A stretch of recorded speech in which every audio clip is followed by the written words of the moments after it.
Welcome to my channel. आपको हमारे channel पे क्लास 10th मैथ्स के सभी टॉपिक्स के एक्सप्लेनेशन और सभी क्वेश्चंस के सॉल्यूशन मिलते रहेंगे, तो उसके लिए हमारे चैनल को सब्सक्राइब करना ना भूलें। तो आज हम करेंगे class 10th chapter 1 real numbers का थ्योरम 1.1 का एक्सप्लेनेशन। तो थ्योरम 1.1 में है यूक्लिड्स डिवीज़न लेमा के बारे में। सबसे पहले हम इसकी स्टेटमेंट पढ़ेंगे। Given positive integers a and b, there exists unique integers q and r satisfying a is equals to bq plus r, where r is greater than or equal to 0 and less than b। अब इसको हम एक example से समझते हैं।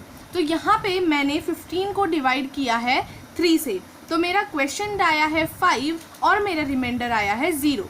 तो हमने छोटी क्लासेस में एक इक्वेशन पढ़ी थी कि dividend is equal to divisor into question plus reminder. इसी इक्वेशन को हम यूक्लिड्स डिवीजन लेमा में a is equals to B Q plus R की फॉर्म में लिखते हैं, जहाँ पे डिविडेंड हमारा a होता है, डिवाइजर b होता है, क्वेश्चन q होता है और रिमाइंडर r होता है।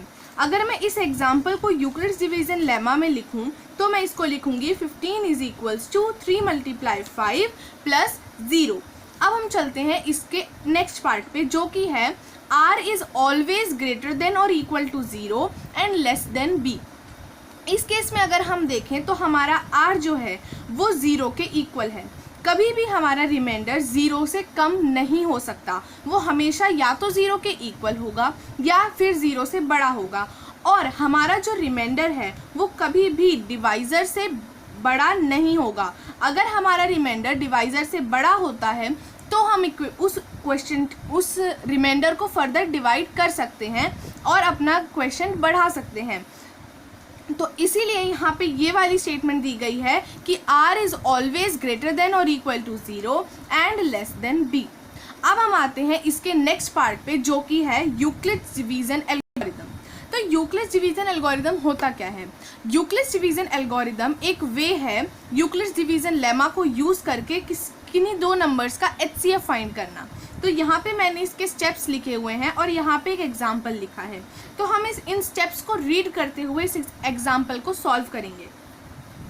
तो हमें फाइंड करना है HCF ऑफ 420 एंड 130। तो यहाँ पे सबसे पहले हम देख रहे हैं कि जो हमारा 420 है वो 130 से बड़ा है, तो मैं 420 को एज अ डिविडेंड लिखूंगी और 130 को एज अ डिवाइज़र लिखूंगी। तो जब हम 420 को 130 से डिवाइड करते हैं तो यहाँ पे हमें 420 को 130 से डिवाइड करना है, और जब हम 420 को 130 से डिवाइड करेंगे तो मेरा क्वेश्चन आएगा 3 और मेरा जो रिमाइंडर है वो आएगा 30।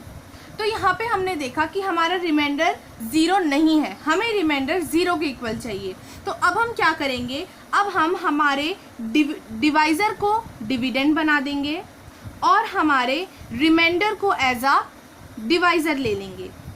अब जब मैं 130 को 30 से डिवाइड करती हूँ तो मेरा क्वेश्चन आता है 4 और मेरा रिमाइंडर आता है 10।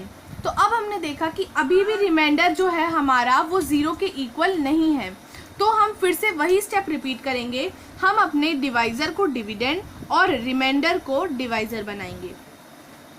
अब जब मैं 30 को 10 से डिवाइड करूंगी तो मेरा जो क्वेश्चन है वो 3 आएगा और रिमाइंडर 0 आएगा। तो फाइनली जब मेरा रिमाइंडर 0 के इक्वल आ जाता है तो हम कह सकते हैं कि 420 और 130 का HCF जो है वो हमारा 10 है।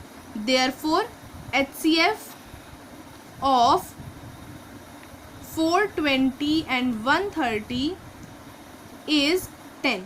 तो हमें इस प्रोसेस को तब तक फॉलो करते रहना है जब तक हमारा रिमाइंडर 0 के इक्वल ना आए। आई होप आपको आज के 2 टॉपिक्स समझ आए होंगे। तो अगर आपको वीडियो अच्छा लगा तो प्लीज़ लाइक, शेयर, कमेंट और चैनल को सब्सक्राइब करना ना भूलें। Thanks for watching.